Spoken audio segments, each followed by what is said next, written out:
Good evening, everybody. Thank you, Willie Mae. I appreciate that. Go ahead and grab your seat, or take a chair, I guess is what I should say. Unless you'd all like to stand and grab your seats simultaneously.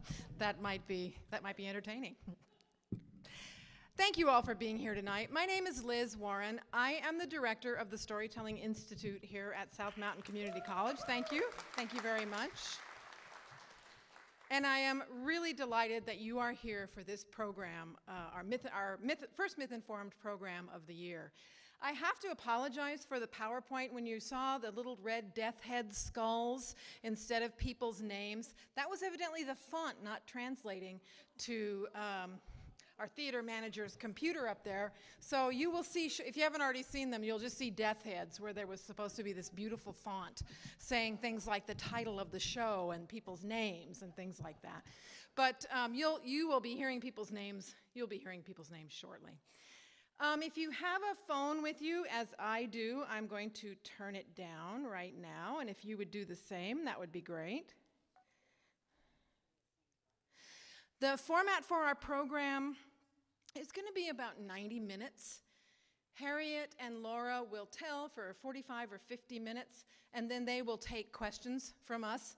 That's why we call this program Myth-Informed. You hear myth, and then you can be further informed. Myth-Informed. It's the best joke I ever made in my whole life, so thank you for chuckling politely. I appreciate that. Thank you. Thank you. Thank you very much. Thank you. Now, our two tellers this evening are Harriet Cole and Laura Rutherford.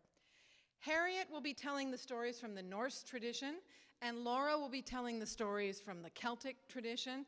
They have both been studying these myths, legends, folk tales from their respective heritages for many, many, many years.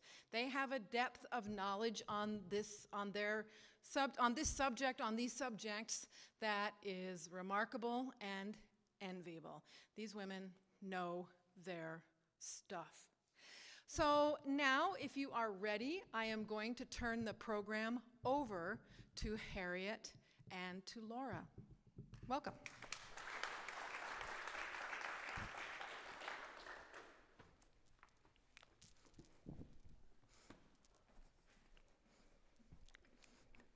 Thank you, Liz. Well, I'm Harriet, she's Laura. So I do the Norse, she does the Celtic. And we developed this program after Laura visited a class I teach, multicultural folktales. Was it last spring or sometime fairly recently? And she would tell a story and I'd say, hey, that reminds me of one from the Norse tradition. And we were just kind of volleyballing stories back and forth, much to the amazement and befuddlement of the students who were present. And so after a little bit of just playing with this, we thought, why not we do something called, we'll call it the Harriet and Laura Show, and we'll do this in public. And Liz said we couldn't call it the Harriet and Laura Show. So we had to think of a fancier name. But basically, this is what's happening, is as we went through developing this and playing games with all our stories, we realized that these two cultures really belong to the same family. A dysfunctional family. Dysfunctional? A dysfunctional family. Your family liked to come over and raid my family. And your family raided itself, too. That's a good point. And after about 200 years, everybody quit raiding and just pretended it was just a couple of tribes and they did basic tribal things together.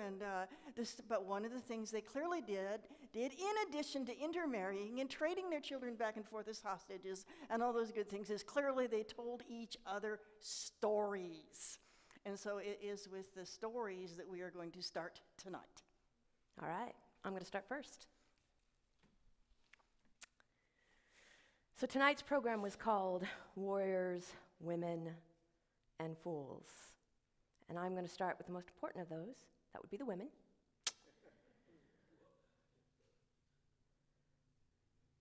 The farmer had suffered some tragedies. His wife, his young, beautiful wife, had recently died. The house was a mess. The children were, basically they were being dumped in the house every morning when he went out to the fields to farm because that was his job and that's how they would survive. When we would come home every night, the dishes, the piles, were just getting bigger and dirtier and grosser. The children were getting more and more ragged and ill-fed. The house was a disaster, and his life was just kind of falling apart. So when one day he walked up to that cottage, and he opened the door, and instead of the expected ill-kemptness, when he walked in, the dishes were done and put away. He could smell a delicious stew. His children were quietly playing, and they had been cleaned and wearing clean clothes.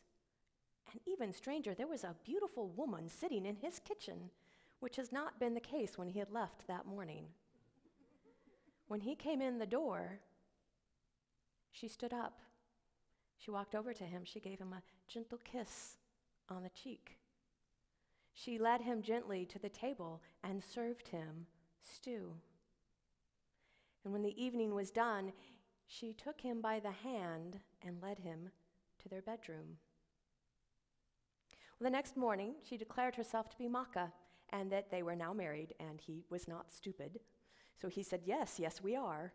And so they continued. And the children continued to be well fed. The stews appeared at regular times to be eaten. She was beautiful and amazing and his, and he couldn't believe it. He thought she must be one of those creatures from the other world that the Irish had such a strong relationship with. How else could he explain this wondrous woman who was in his cottage, who could run across the fields more graceful than any deer, faster than anything he had ever seen, and take leaps and bounds, and when she was done, returned to the cottage as if no air had ever stirred her perfect hair, no blush of sun had ever touched that perfect skin. Well, time passed when a proclamation went out in the kingdom. Conor MacNessa, the king of Ulster, had declared that he had received a new pair of perfectly matched chariot horses. Now, I got to tell you, this is as exciting as having a new car and a weapon of mass destruction all wrapped up into one. And so, because it was his right, he declared that there would be a celebration. He invited everybody, and it was kind of one of those, when the king says, come to my party, you say, yes, sir. And so he did. But before he walked out the door, Makkah gently kissed his cheek one last time and gently reminded him, do not speak of me. Do not mention my name. Do not boast of me. That is the only way we will stay safe and whole and a family. So he agreed. It's not that hard. And then he went off to the party. And there was such a great feast. The food, oh, the tables groaned. The mead, the cups ran over. And the stories and the bragging and the stories. And he would hear all these stories about how someone's wife was beautiful or this wife was talented. And he'd go to talk about his own wife, and then he'd remember, no boasting, no mentioning her name. And he held it back until the warriors started bragging about these brand new, beautiful horses that the king had purchased for the chariot. Fastest thing you've ever seen, faster than any horses the kingdom has ever seen. And he could not stand it, and he stood up and said, oh, no, not the fastest. My wife, Makkah, she's the fastest in the land. She can race those horses, no problem, and she will win. Well, as soon as he said it, he knew he had made a big mistake. And indeed, the warriors who had been boasting of those horses grabbed him and drug him up to the king and said, this farmer says that he's got a wife that can outrun your horses. Well, King Conor was, arrogant, doesn't even begin to describe the man. And he was offended deeply that someone could say that someone was faster than his beloved brand new horses. Some woman could run faster. And so he said, you must bring her before me or your life is forfeit. And after some more pressure, the farmer caved, and the warriors went out and got Makkah. When she opened the door, they saw she was heavily pregnant, expecting any day. But they would not listen to her pleas, and they drug her before the king anyways. And the king had been stewing and thinking and stewing about the insult to his house. And he would not hear her pleas either. She begged him, "Look at me, I am with child any day now to deliver. On your mercy, please, king. Can we not wait till after the delivery, after I have recovered? Then it will be a fair race." The king would hear none of it. So she swept around to the warriors, the famous warriors of the Red Branch, known throughout the land to be honorable, fighting men. And she begged them, "You have mothers and sisters and daughters. Please, can we not wait to run this race?" But they would hear none of it. And so they dragged her to the starting line.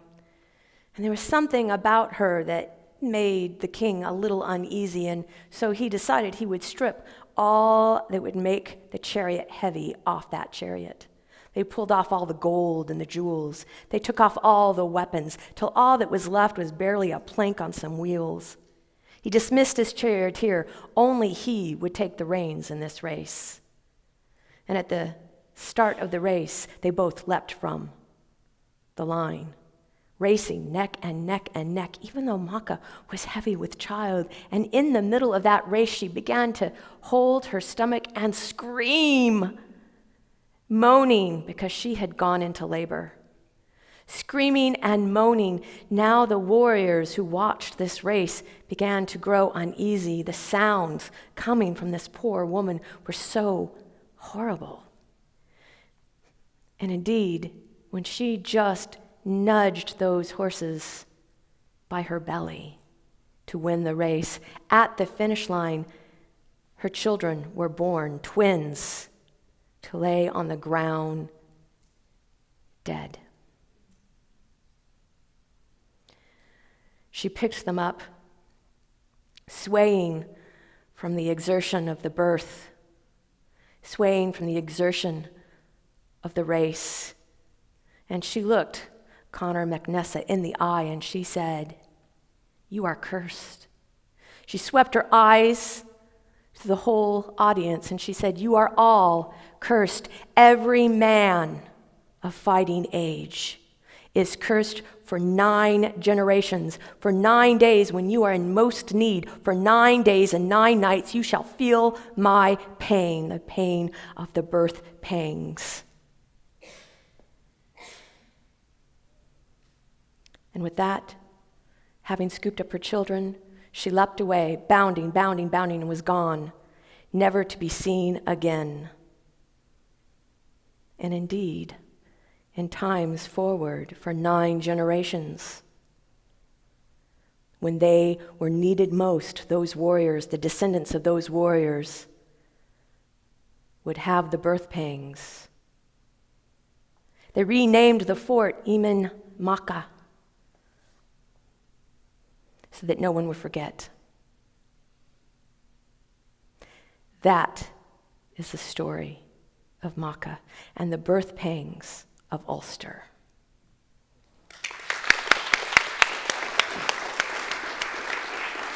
And that, Harriet, is a badass. She's badass, I agree. But I would also take this wild guess that she was a goddess. She was, actually. It turns out she was a goddess of sovereignty. And the king sort of failed his test. That he did. So, yeah. But I got to ask this. I mean, did she ever have any fun? I got a goddess of sexuality, had a lot of fun. Did she ever have any fun? I think we need to hear that. You don't know? Okay. We don't. Well, we'll go now with a goddess who had a lot of fun. One of the Norse ones. Now, when I start into this story, I'm going to be using, best I can, the pronunciation that I have recently learned from my new favorite YouTube source for pronunciation of Old Norse. He's an expert and he's cute, so what else does one want in a expert pronunciation of Old Norse? So as you probably know, there were actually two separate groups of Old Norse gods. The Aesir, the ones with the funny AE at the front, who were the war gods and the sky gods and that kind of gods, and the Vanir, who were the growth and fertility kinds of gods, the agricultural gods. And if you've got two sets of gods in one mythology, you are going to have a war between the gods. I mean, it's just the way it goes. So these two clans of gods had themselves a war. They knocked each other's walls down, but that's about all the real damage they did to each other, because it was kind of a draw when you have complete and total divinities on both sides. So they decided it would be better to have a truce and exchange hostages. And that is how the goddess of fertility, sexuality, love, and all those good things came to live with the war gods. And her name in Old Norse is Freyja. And Freyja set about having fun. She'd always had a real soft spot in her heart for warriors, and she just expressed that soft spot till she had gotten quite a name for herself. And I don't know if this had anything to do with her activities or not, but the gods never got their act together to put their wall back up after the war. They were busy having fun too or something. The wall never got rebuilt, which was a serious problem because they had some real enemies. There were frost giants out there, frost giants who had not forgotten that Odin, when he created the world, killed their forebearer, and they had to avenge his death. The gods fretted about the wall, but they never really did anything until one day a very large and muscular stranger appeared and made an offer that they found extremely interesting. He would build the wall for them as long as they paid him. And what did he want? He wanted to marry Freyja. Well, the gods thought this was not a bad bargain, but according to custom in Old Norse, you had to at least make an effort to get the bride's opinion before you gave her away. So the gods sent Loki to get Freyja's opinion of this marriage they were arranging for her. And her opinion was very clear. No, absolutely not. What makes you think I'm going to pay for your wall? And Loki begged and Loki pleaded and he negotiated and he mumbled and he tried everything, and finally he said, look, here's what we can do. Man, this is slick. We'll tell that guy, the master builder as he calls himself, that he can marry you if he gets the wall built in 3 seasons. But if he doesn't, and there's no way he can, he doesn't get you. And she said, I don't care what you tell him. You just remember this, I am not paying for your wall. So Loki went off, the deal was set, the master builder had no trouble with the deadline, and to the gods' surprise and somewhat dismay, when the project started, the master builder was joined with a large, muscular, magnificent stallion who was entirely capable of hauling the blocks that had been part of the old wall right up the hill, the blocks that were bigger than this entire structure, so that the master builder could just pick them up and put them where they belonged. And it became really clear really soon that the deadline was going to be better than met. It was going to be blown out of the water. And everybody wondered what was going to happen about that. Freyja summoned Loki. I see what's happening with that wall. I remind you, my body is not paying for that wall. Loki said, whatever, wandered away. And on the day when it was so clear that the last 3 blocks were going into place over the gate, and everybody was waiting to see how this was going to come out, and the stallion was pulling one of the blocks up the hill, out of nowhere came a very young filly. A filly with big brown eyes, marvelous eyelashes, an awesome mane, an intriguing tale. And she just kind of pranced in front of that stallion, who immediately forgot everything he ever knew about pulling large blocks of rock up the hill, broke his traces, and the two of them vanished into the nowhere, leaving the master builder infuriated, short-won bride, and cursing the gods for having broken their word. But the wall didn't get finished, and Freya didn't pay anything. And it wasn't until well over a year later that Loki reappeared with a handsome colt. Well, he was handsome except for the fact that he had 8 legs, who Loki proudly introduced as his son. Now, that's a goddess who had fun. And liked the warriors. Was it Freya that had the fun? She had fun. All right, I'll give it to you. Well, I'm sure the filly did too, but you know, she wasn't the only one that had fun. Well, we know that Freya enjoyed her warriors. But I've got a warrior tale for you. Setanta was born blessed, privileged. I mean, when your uncle is the king, and your dad may or may not have been the god Lu, you are blessed. And it was clear from early on that this child, this young man, was going to grow into a warrior. As soon as he could pick up a stick, he started trying to hit things with it. He became an expert player of hurley, that stick and ball game that you see in Ireland so often. A game that requires strategy and good and lots of stamina. Well, one day, he was out playing with the other warrior tribes of boys that gathered by the king's fort. And the knights had joined too, and Setanta was beating them all. He was just that good. When the king rode by and he stopped and he said, "I like the way you play, young man. Why don't you join me later? I'm going off to my good friend Cullen's home. He's my favorite blacksmith. We're going to have a great feast, and I'd like you to join me. I'd like to talk about your future." Setanta was very pleased by that, but he didn't want to leave the game, and so he said, "I will join you as soon as the game is done," and he continued to play. Well, Cullen and his Knights of the Red Branch went off, and they did their thing, and they got to Cullen's house, and Cullen welcomed them with all the great Irish tradition of hospitality.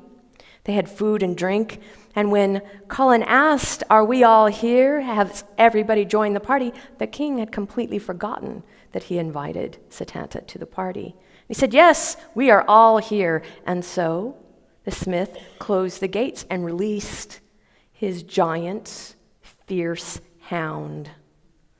A hound that was his prized possession, that would guard the family, guard the compound, and since the king was inside, would guard the king. And so he did. He released that hound. So Setanta comes running along with the hurley stick and the ball, just, as a boy will do, picking up the ball and hitting it with the stick. Along till he came to the closed gate. He was in the right spot. The king was expecting him, so he managed to jump over the gate, no problem. But then there was this beast, the largest hound he had ever seen, and it came charging at him just like an angry hound will.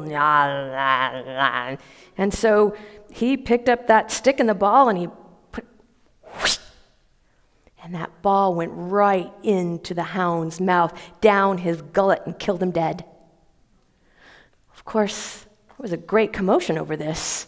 And all the warriors came out, the king came out, and Cullen came out, and he saw his poor, beautiful, dead hound, and he was just devastated. Setanta said, "I was defending myself, as you can see. I was expected," and the king did allow that he had invited Setanta to the party. And Setanta said, "I will make this right for you.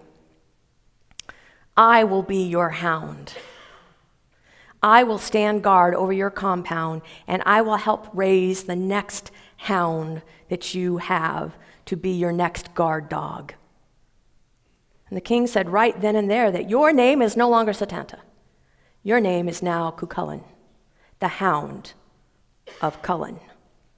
And that was his first opportunity to show his warrior prowess. Now, I've got to tell you that he is famous all over Ireland. You will find him on murals, on posters, in books, on television, in cartoons, in Marvel comics. Okay? But he had so many more adventures. See, he had this little thing that he did. You think that the Hulk could turn into something amazing when he, started getting angry and became green and large. Oh, no, he had nothing on Cuchulainn. Cuchulainn would get enraged before a battle, and all of a sudden, his legs would bulk out. And you could see the muscles, but they were so tight, so twisted, that all of a sudden, everything turned backwards. One shoulder came up. It was so large that he could use it for the sword or spear. One eye popped straight out, and the other eye went deep into his skull, so deep a bird couldn't have plucked it out. When he opened his mouth, you could see his innards. His hair stood straight up like a porcupine full of red quills. And that's how Cuchulainn went into battle when he was at his most fierce. And you can imagine that any warrior would see this coming at him and go, oh, heck no, and run the other way. But the problem was when he was in this mode, just like the Hulk, he did not see the difference between friend or foe. So how, when he was done fighting, were they going to get him out of this? Well, they discovered pretty early on that he was a little shy, especially when he was young. And so he had gone out on his first big chariot battle, and he had warp-spasmed out. He had done his duty to death. And when he returned looking for more opportunities, they paraded a band of naked women right in front of him. And as he was distracted by those beautiful naked women, they came up with a great big barrel full of ice-cold water, and all the warriors, quick, grabbed him and stuck him in the barrel. Well, he was so steaming hot from that rage that it just burst that barrel right open. So they brought in a new barrel, and the ladies are still dancing. And they put him in the next barrel. Well, that took a little longer, but it too steamed and burst right open. Till finally, the third barrel was the charm. They stuck him in, and he calmed down enough that the handsome young warrior that all the girls loved, none of those dancing girls had a problem dancing in front of Cuchulainn, let me tell you. And he was himself again. He was such a fierce warrior that in the years ahead, in the battles ahead, especially in the cattle raid of Cooley, he would be the only warrior able to fight the armies that came against him. Because remember, Macha had cursed the warriors of Ulster with the pangs, the birth pangs. And so in those first days of battle, Cuchulainn, who is not yet warrior aged and who may or may not have been the son of a god, did not have those pangs, and so he and he alone defended the kingdom. So, Norse talk about the berserkers. They can't match Cuchulainn. Thank you. I will agree that the warp spasm sounds quite alarming. I think you are underestimating berserkers. But what I've got for you is a 12-year-old boy being raised as a warrior who just acquired the ability to shape change into a wolf. Now that's scary. Oh, yeah. His name was Sinfiotli, and he was born to take part in the vengeance upon the enemy who had killed most of his kinsfolk. And his mother had raised him when he was young and then given him to her brother to teach to become a warrior a man and a true member of the Volsung family. And that uncle, that mother's brother, was Sigmund, the great Volsung hero. And the two of them, for many years, lived in the forests on the land of their enemy, while Sinfjötli grew up and learned his lessons. And they spent their time making sure that that enemy was never comfortable. They would go and set his fields on fire, or poison his wells, or kill his cattle, and always causing a little bit of trouble. And one day, when they were out causing a little bit of trouble, they came across a small cabin, a small, sturdy little cabin, deep, deep in the forest. They broke in, and there they found two men, both sound asleep or otherwise somehow indisposed, and a vast quantity of things like pelts and gold and jewels and all kinds of riches and food, everything you could want in this little cabin. And Sinfjötli knew exactly what he wanted to do. He said to Sigmund, so we slit their throats, we take the goodies, we leave, we set the cabin on fire, and we're done. And Sigmund said, kid, you are missing the best thing here. Look at that wall. There's nothing on that wall but a couple of mangy old wolf hides. Those mangy old wolf hides are shapeshifter hides. And these two men are in a trance because they are shapeshifters and they are recouping their power. So what we do, I know, said Sinfjötli, we take the wolf hides along with everything else. We slit the men's throat, we set it on fire, and we go off and we become wolves. And Sigmund said, not quite. We don't slit their throats, we don't burn things, because otherwise the wolf hides have no power to them. But the wolf hides will take. And so out they went with the wolf hides. And before they turned into wolves, Sigmund said to Sinfjötli, now for the first 5 days, we've only got 10 days of this. For the first 5, we're running together. And if you show me that you can both obey me and show some common sense, then I'll let you hunt by yourself for the second 5 days. And Sinfjötli was so excited about the possibility of hunting by himself without any supervision as a wolf that he behaved himself exceedingly well for 5 days. And so when the 6th day came, Sigmund said, all right, there's one rule you must follow. You may fight up to 5 men or hunters at a time by yourself, because I know you will overcome them. But if there are more than 5, you must howl so that I will come and help you. And Sinfjötli said, yes, sir, I'll do it. And off he went. How much trouble can you cause as a wolf when you're really a 12-year-old boy? He had fun. And it happened to be Sigmund who was the first one who ran into a group of hunters. There were 7 of them. Sigmund could have killed 7 hunters before breakfast without worrying as a wolf, but he knew he had to set a good example. So he howled, and Sinfjötli came bounding out of the forest, saw the 7 men, and killed all 7 of them. Boom, boom, boom, boom, boom. And then looked and said, I'm good, aren't I? And Sigmund said, well, yeah, you're good, but, that was a bit excessive. Sigmund often wondered how it was that his sister had infused this young man with so much of her ferocious Volsung spirit that he showed no signs of any of the characteristics of his mother's cowardly husband. But Sigmund didn't have to think about this too much because Sinfjötli was already on to his next adventure. They again separated. And on the very last day, Sigmund heard a great commotion, and he knew from the sounds of it that Sinfjötli was dealing with certainly more than 5 hunters. So Sigmund went over and found 7 hunters already dead, Sinfjötli cornered by 4 more. And so Sigmund destroyed those 4 hunters. And when that was done, Sinfjötli just started dancing around, so proud of himself. I killed 7 men the other day. I killed 7 men today. You only killed 4. Now, who's the killer around here? Is that not me? And Sigmund, who already had worries of his own, was just a bit annoyed with the lad he was raising into a man, a warrior, and a Volsung. But since he was in wolf form, he behaved as if he were a wolf father.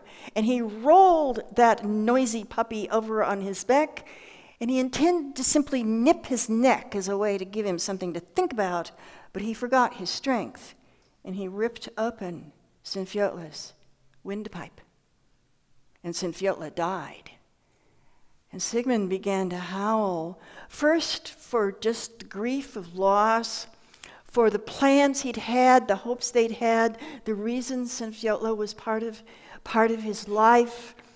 And he also howled because he knew that he had killed Sinfjotla in a way that meant that Sinfjotla would never, ever be able to be one of Odin's warriors in the great battle at the end of the world. For a man had to be killed with a blade to be one of Odin's warriors, and Sinfjotla just wouldn't happen. He was not one of Odin's. But then something caught Sigmund's gaze, and he looked over and saw a pair of young weasels. Without a care in the world, they were wrestling and fighting, and Sigmund glared at them because how dare they be so happy when the world had just fallen apart. But then one of the weasels bit the other and ripped his windpipe open. And the injured weasel immediately died, and Sigmund thought, I can't believe this is happening with the weasels too. But the healthy weasel ran off, soon came back with a leaf. He laid the leaf right on his dead friend's windpipe. And the dead weasel healed at once, jumped up, and they started to play and tumbled out of sight. And then Sigmund thought to himself, where did he get that leaf? How can I get that leaf? Dare I leave this child to go look for the leaf? Then he heard in the sky ravens, 2 enormous ravens. And they came circling down with their single harsh calls and landed. And one of those ravens had a leaf. And he laid that leaf on Sinfjotli's throat. And the young wolf leapt to his feet and continued boasting of his strength and cleverness and ability to take on the whole world. Well, Sigmund just herded him out of the way, and soon they became men again, or humans again. And Sinfjotli finally slept off his adventures, reflected that yes, he now knew that whatever happened, this boy definitely was one of Odin's warriors, and he did not have to worry about that. But as for the other part, Sinfjotla's spirits, Sinfjotla's ferocity, fierceness, all that's a story for another time. And that other time just happens to be the Norse Stories and Mythologies class that I'm giving next spring. So there you go. I mean, yeah, I will give you fierce, and I will propose that we've gotten a little dark. We have a heavy body count. I have a theory that the red death heads that were up above before were a reflection of the number of bodies that we have managed to accumulate in these stories. So I'm going to give it an attempt to lighten it up a little bit. Go for it. Okay. Cornwall had a giant problem. Not a big problem, but I mean a giant problem. They were crawling with giants. Now, one giant in particular, Bulger. Bulger wasn't just mean. He was nasty and vengeful. And he had a pretty big crush on a certain young lady in a village by the sea, Agnes. Now, Agnes had a great head on her shoulders. She was beautiful and wise. And it was no surprise that all the young men wanted to be with Agnes. It was a little disturbing when the giant wanted to do that too. So, when the giant decided to impress her, he went out and he killed all the sheep. He ate them. Agnes was not impressed. She was not impressed when he killed all the farmers that went after the giant for killing all the sheep. She was not impressed. She was not impressed when he killed all the knights from the Lord's house when they went out to get him after he had killed all the sheep and all the men. So Bulger came before her, and he knelt down so that he could get real close, and he says, "What will impress you?" She thought about it for a few minutes. She said, there's one thing. Follow me. And she took him out to the cliffs by the sea, and there, just at the edge, was a great hole. And she said, "It will be impressive. I will be impressed. I might even be I might even consider dating you if you can fill this hole to the top with your blood. Surely a magnificent giant of your size can do that with no problem." And he said, well, of course I can. And so he got his knife out of his belt and he slashed his fingers wide open, slashed the other fingers wide open, and proceeded to squeeze blood into that hole. And great drips came out of his fingers, great pouring drips. And he looked over at Agnes, and Agnes looked and nodded politely. And so he squeezed harder, and the blood came out of his finger harder and faster. And he looks down. Surely the hole must already be filled, but there's like barely. So he starts squeezing again and squeezing again. He takes the knife out and he slashes his fingers some more, and he squeezes and squeezes, and he's getting kind of tired. So he sits down and he squeezes and he looks over, and Agnes is just nodding. He squeezes some more and still he can't. What is going on? I don't understand why this hole isn't filled with blood. I'm just going to lay down. Dead. Squeezed the blood right out of himself. What he didn't know, but Agnes did, was that was not just any hole. That was part of a cave system that led out into the ocean. He could not have filled it if he had been 100 giants. And indeed, to this very day, if you were wandering amongst the cliffs in Cornwall and you should see a great stain coming out of the cliffs from a cave, you will know that you are in the place of Bulger the giant.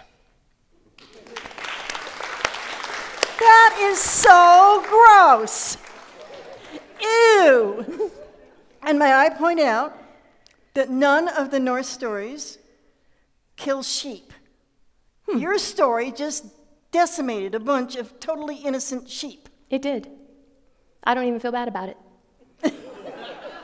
We need a good splat story. I'll go for it.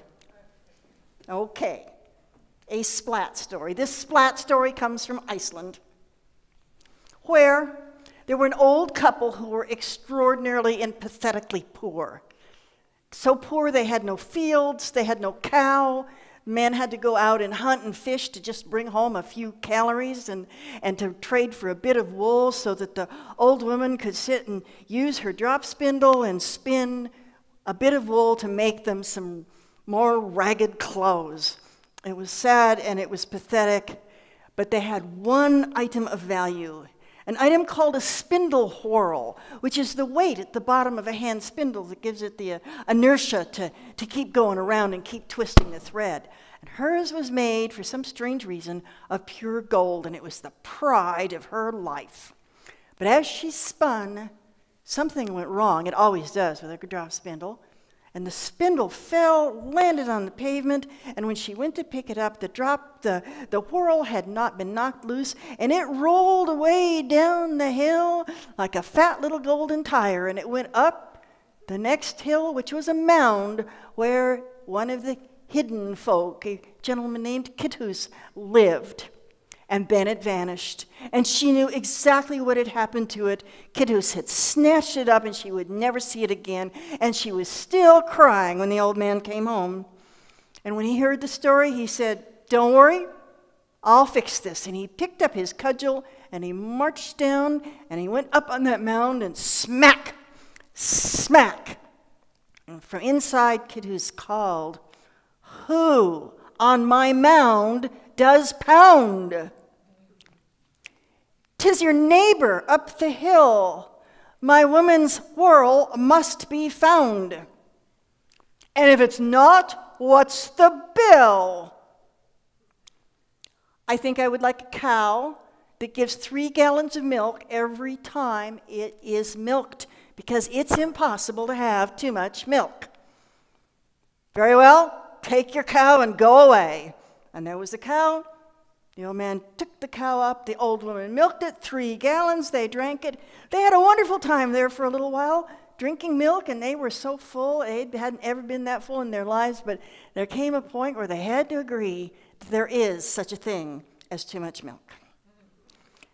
But they had milk, so what could they do? And the old woman said, you know, that golden spindle whorl was certainly worth more than a cow, even a good one. Go back and get a barrel of oats from Kiddu's to help pay for the spindle whorl. So the old man took his cudgel and back he went. Whack, whack, whack. Who on my mound does pound? Just your neighbor up the hill. My old woman's whirl must be found. And if it's not, what's the bill? A barrel of porridge oats. Take it with you. And off he went. And they cooked all those oats into porridge. And they ate. And they ate. And they ate. And they ate. And yes, it's entirely possible to have too much porridge. But they didn't want to waste it. And the old woman said, I know. If we had a really tall ladder, we could take all the leftover porridge up into heaven and give it to the angels and the Virgin Mary. And the man said, what an excellent idea, but we don't have a ladder. And she said, that golden spindle whorl is definitely worth more than a cow and a barrel of oats. Go tell Kiddu's we want a ladder tall enough to reach all the way up into heaven. So the man picked up his cudgel and it went as before. Pound. Who's that pounding? What's the bill? And when the old man said, I want a ladder tall enough to reach all the way to heaven, Kiddu's said, you want what? We're taking our leftover porridge to give to the angels and the Virgin Mary. And Kiddu's said, I got to see this. Hang on a minute. I'll bring out the ladder. And so he brought out the ladder and he even carried it up the hill for the old man.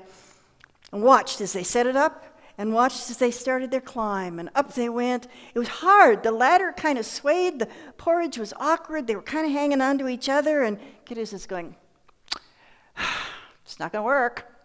Up they went, and up they went until they were so high. When they looked down, the whole world was so far away, and the ladder was swinging so hard, and they saw the little dot that was Kiddu suddenly realized where he needed to be, and he ran away, and just about that time, they lost their grip on the ladder, and down they both came along with the porridge. Splat! Now, the people of Iceland will tell you that the lichen that grows on that part of that coast is the result of this disaster. The yellow lichen is the porridge. The white lichen is the old folks' brains.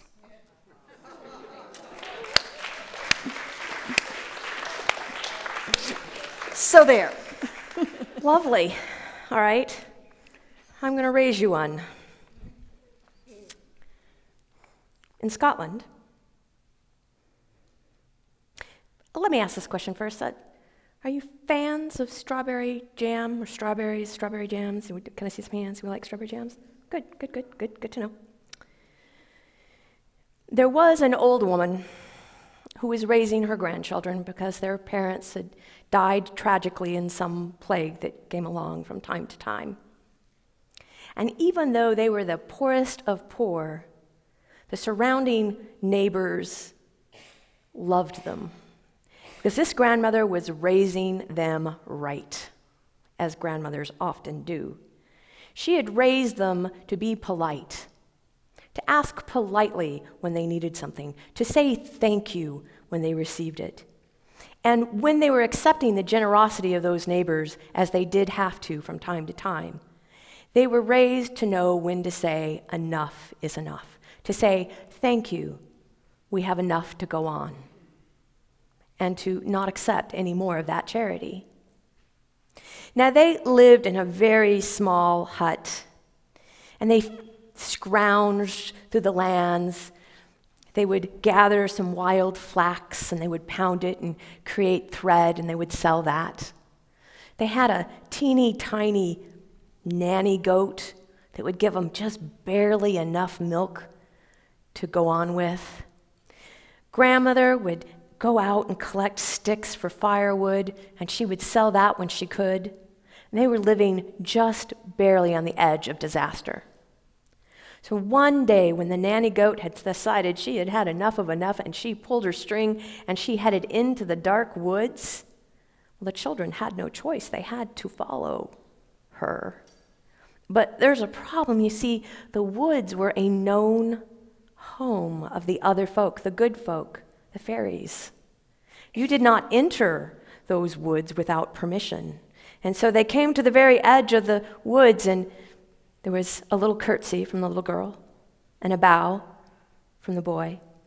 And in his most polite voice, the little boy would say, "Please, Forrest, we're very sorry, but our nanny goat has run in. May we come in and collect her?" Well, they didn't hear no. So once again, there was a little curtsy and a bow, and as they entered, the little girl said, "Thank you, Forrest. We will not stay long." And so they entered the forest, and they went, and they didn't have to go far into that darkness when they came across this great clearing. And immediately they were struck by the smell of fresh, ripe strawberries. Wild strawberries, so sweet and succulent, like a field of little red jewels sitting in the middle of this clearing. And the nanny goat was going to it. She was eating as many of those strawberries as she could get her mouth on. And they were struck with that hunger, and unnatural hunger, and they were started to go and to start to eat them themselves when they realized that that would not be polite. And so again they paused. There was another curtsy and a bow from the boy. And they asked, "Forrest, may we have a handful of strawberries?" And the voice came from the forest this time and said, "Yes, you may." And so they grabbed up a handful of strawberries and they started eating them. And it was like the best thing they had ever tasted, that perfectly ripe strawberry and the smell and the hunger. And they went to grab another and they stopped. The manners had come forth, and they stood up and they said, "Thank you, that is enough to go on with." And they collected the goat, and the forest said, "Because you have been so polite, you will have a gift when you arrive home." So they dragged that nanny goat back to the house, they tied it back up tight, and in this little patch by the house, there was a new patch of fresh strawberries, just as beautiful as the ones they had seen in the forest. Although when they ate these, they were just as delicious, but they didn't start that hunger, that unnatural desire to eat everything in its path, because these had been a gift. And so they knew when they collected all those strawberries and they had it with their milk for dinner, the next morning there would be more strawberries. And the next day there were more strawberries, and the next day and the next day. But the surrounding land was owned by a nasty, mean landowner who believed that he owned everything, everybody, every piece of grass. And certainly when he drove by in that fancy carriage, he believed that he owned those strawberries that he saw in front of this little hut. And so when he stomped out of that carriage and he stomped into that hut, he demanded to know, "Where did you get these strawberries you've stolen from me?" Grandmother said, "No, sir, they came from the forest." "They're mine. That forest is mine." Well, technically that was true. He did technically own the land that the forest was on, but everybody knew that nobody owned the forest. So when he demanded that those children take him to the clearing to find where those strawberries were, they had no choice. They stopped, of course, and asked permission, but he didn't even listen. He just barged right in. And so they followed. And when they found him there in the middle of the patch, he was just like the goat. He was eating everything he could get his hands on. Handful after handful, he just shoved into his mouth, and his whole face was covered with red strawberries, and it was dripping down his body. And he couldn't stop eating the strawberries more and more and more, and it went all day long and into the night, and the next day, and the next day, and the next day. He never stopped. He never said thank you. He never knew when enough was enough. And finally, he reached down and he grabbed another big handful full of strawberries, put them in his mouth, and he exploded. You should always say thank you. You should always know when enough is enough.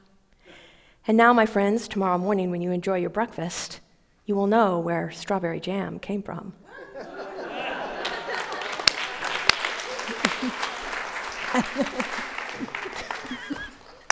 That was a sweet story, I'll admit it. But once again, we did somebody in. We did. Well, we can't help it. If anybody's been keeping count, this was an extremely violent evening. It really was. But that's what stories are like, so thank you. Thank you. And I believe Liz has said that we will get right to the questions, so we will pull forward our stools and try to look. Laura and Harriet, that was fantastic. Let's give them another round of applause.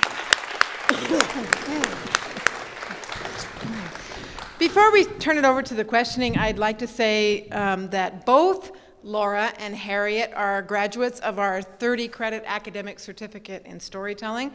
And Harriet has been teaching storytelling for us since about, what, 2009? 2009. She has been teaching storytelling for almost 10 years with us at South Mountain Community College. Now, we are to the portion of our program where we talk about the stories, what you heard, what you noticed, and so whatever you would like to ask our two tellers about the content, their technique, how they did it, anything you'd like to ask. Strawberry jams anymore? So I can't make it anymore. Well, you could. Just need to be a little careful. I'm pretty certain you're grateful enough to be just fine.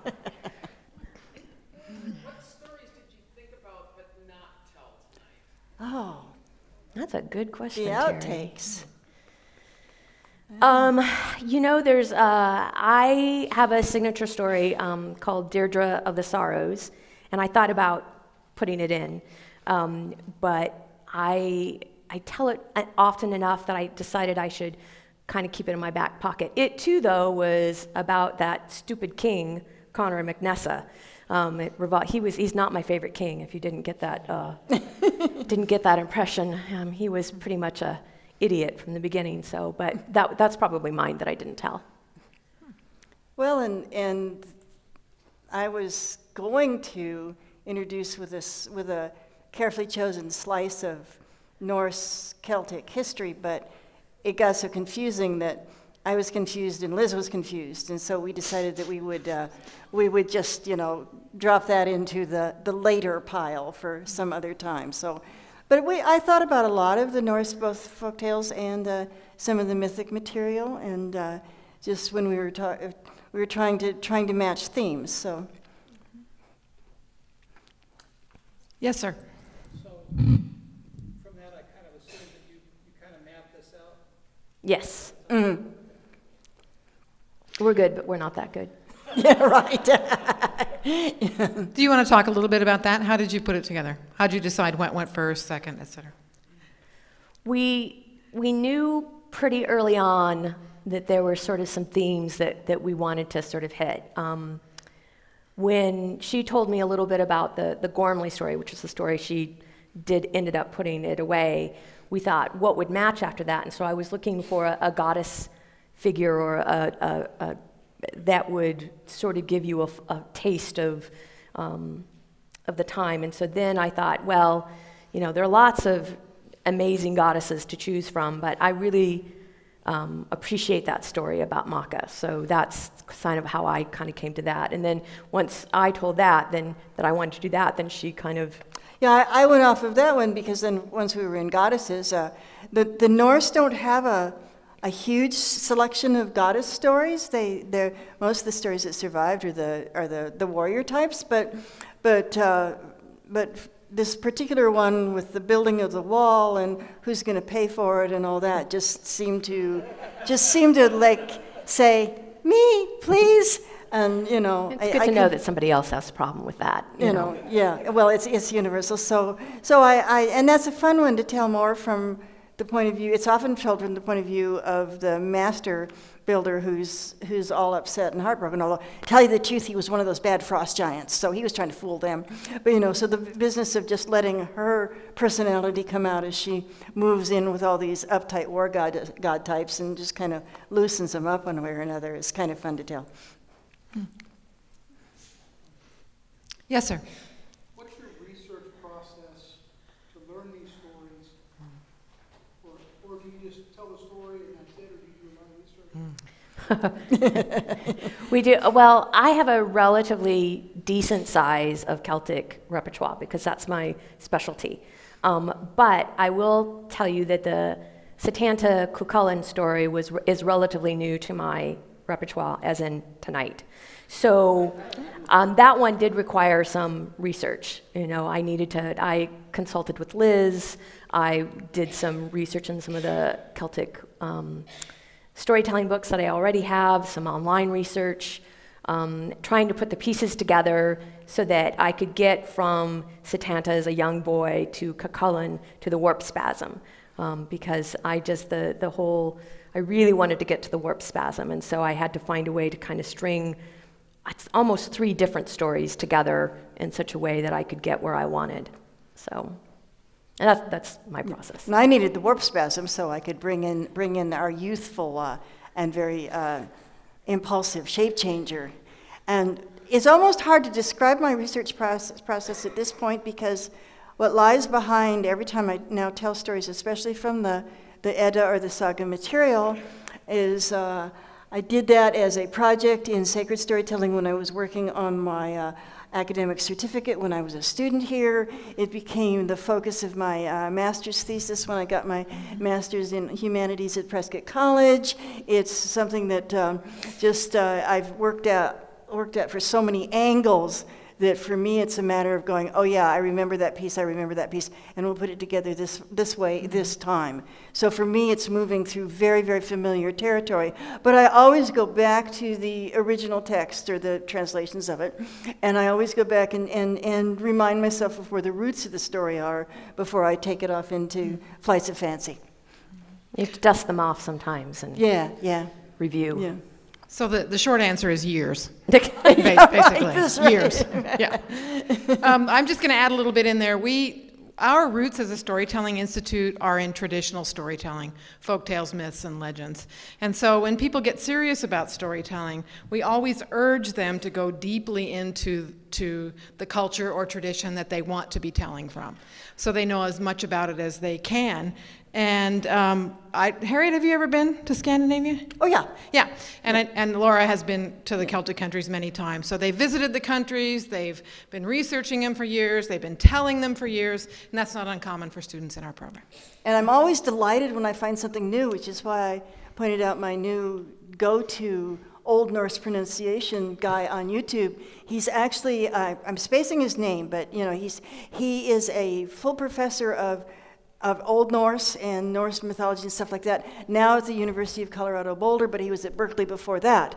And he does his YouTubes, which he gives you all this wonderful information, and he's standing there in front of the Colorado mountains wearing his cowboy hat and telling you how to properly pronounce Old Norse gods. And I mean, what's not to like about that? Thank God for technology. Did I see a question over here? Yes, sir.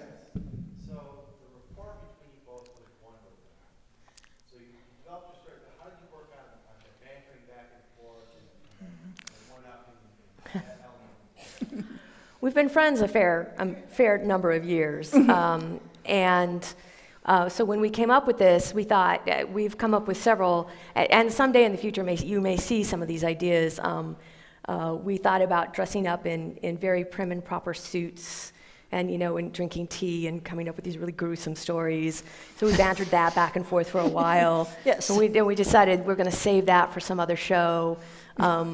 having a shortage of proper suits in our Yeah, that wardrobes. would probably be more accurate. And when we came up with the sort of the basic flow with what stories we wanted to match with which stories, then she would send me some emails. We met every week. We talked that through. We bantered back and forth. Does this work? Does this not work? We told it in front of Liz, and she says, yes, tighten this banter, or you need to do this here. And so, some of it, we didn't want to practice it too much because then it gets really stale. So some of it was scripted, and some of it was kind of like, I'm going to say something about that, but she didn't know what that was going to be, so she could react, and vice versa. Yeah. So we were pretty clear on the words that we were going to use to instigate a comment from the other ones. Yes. So, why they were just like family, Yeah, or, berserkers, so that kind of thing. So it just takes some work to go back and forth to do that. Yeah. Is there a reason that you decided not to give the titles of the stories or where the source was from?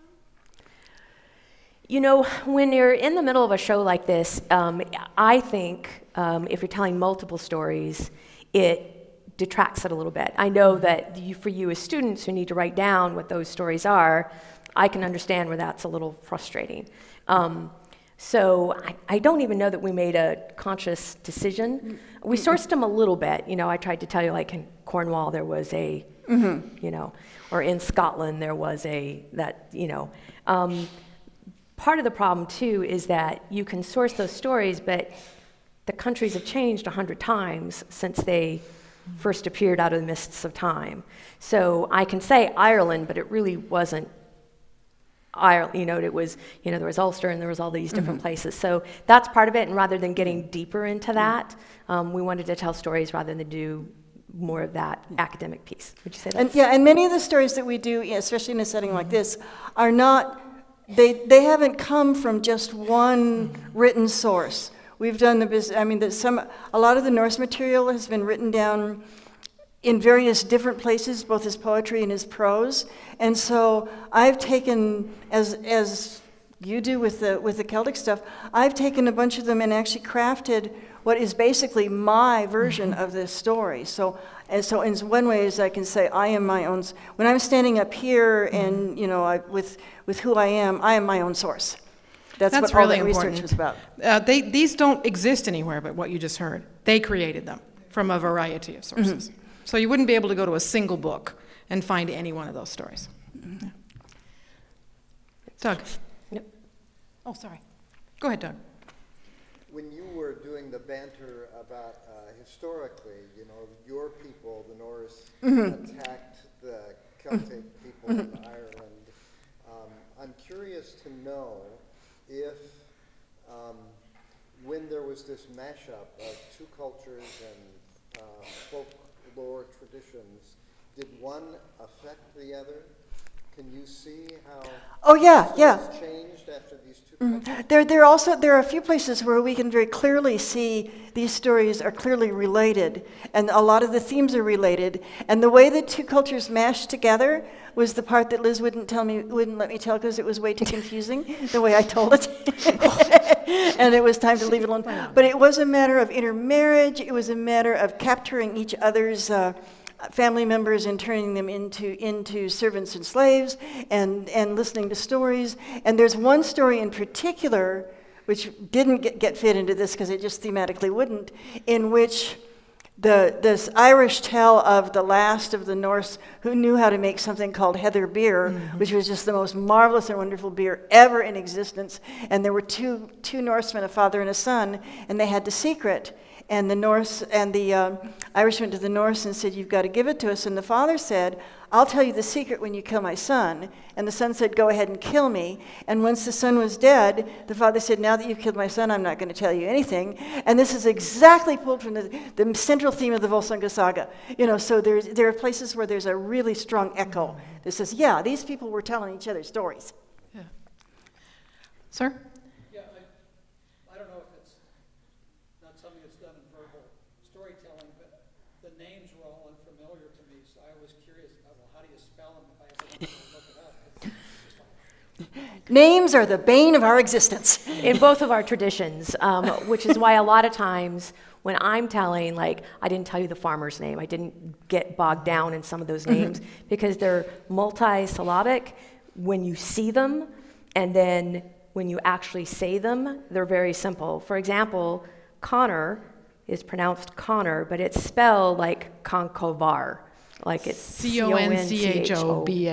Yeah. Yeah. So, but it's pronounced Connor. So you work a long time in deciding how much to give the audience to not let them get bogged down in some of those. So if, after we're done, if you want to come and ask us some of those sources, we're happy to give them to you. Or, Liz will even sport you an email or two where we can give you some of those names. But yeah, when you're writing them, when you're reading them, and then you have to say them, it's troublesome. And for the pronunciation and the names in the Norse tradition, we've got, you could pronounce it the way it is spoken in Norwegian. You can pronounce it the way it is said in modern Icelandic. You can pronounce it the way it was said in Old Icelandic. You can pronounce it the way it was said in transliterated Latinated Norse, or you can pronounce it the way it was said in some kind of, and they have somehow recreated all these, and different people have different ways to pronounce it. And so once you've done too much research, you tend to have this random mash of name pronunciations which pop up unexpectedly at times. And so the real trick, and this is a trick for all of you guys who are like going into mythology in chapter 4 of the text, don't rely too heavily on the name, but pick a descriptor: the girl, the goddess, the guy, the warrior, king, the kid, the king. Because we can visualize that. You can't visualize a Freya, and you certainly can't visualize a Connor. Yeah. So Connor's a bit more like, but so this is a trick of storytelling, is to stick in enough of those descriptors so that your audience can build a visual image and at least figure out which gender you're talking about. Sean. Listening to your stories, for most of them I could find a Germanic connection. Snake leaves with the healing leaves. Yeah. Here, the strawberry piece, I know a grim version of Monk Brothers. Liz tells kind of a more Ukrainian, more Romanian version of a little bit. Not sure. Russian, yes. Why do you think this stuff stays with us? Not as mythology, because these were both mythology and probably I would say folktale. So why are we still telling these stories? All right. So I think, hold on. Mics. I think we still tell the stories for a couple reasons. I think there are lessons in the stories that still reverberate after all of these years. I think they've been told, well, this is me getting into the woo of storytelling, okay? I think they've been told so many times throughout history that there is sort of a resonance that people have when they hear them. They feel like they've heard it before. It makes sense on some deeper level. I think there are some practical lessons, like the strawberry story. There's whenever you're dealing with the other folk in Celtic stories, you should always be polite. And that is something that just should be a general rule, right? We should always be polite. So there are lessons about grace under pressure, about all those things that I think they've just been told so often that we're still trying to learn the lessons that the original stories sort of told, if that makes any sense. Yeah, and I completely agree with what Laura said, and I will probably expand a bit on, like, even the stories we told, the old folk and the guy who ate too many strawberries both made basically the same mistake. Don't keep going for more. You can have too much milk to drink. And they both got themselves into trouble. And so on many levels, this is like the wisdom stories, and also they're so human that they're entertaining. These people. The idiots who decide it would be a good idea to go up a huge ladder because they had a good idea. Or the kid who at 12, if he turned into a wolf, God help us all. You know these people because they're so human. You've met these people. They're in your life. Mm-hmm. Yes, ma'am. So I'm taking a storytelling class right now. Mm-hmm. I was wondering, how do you guys control the pace of how you're speaking? Because I tend to story out too fast and then I get the words jumbled. So how do you pace yourself? Practice a lot. A lot. My process of learning a story is I'm very blessed in that I can read a story a couple times and absorb it fairly well. And so I can absorb the details, and then I start telling it to myself. And I tell a lot in the car as I'm driving places. People think I'm a lunatic. It's like, once upon a time there was, and then I try to remember phrases that stand out to me as I'm kind of just getting all this stuff out and start, kind of trying to compact it. Breathing is very important, not letting your nerves get the best of you, and to breathe in between, and finding those spots in the story, if you can, to kind of give yourself a pause. So that, okay, after the big bad wolf gets to the big house and he takes that big breath, in your head or on your paper, or however you're studying your story, you need to write pause and give it a beat. And then he went,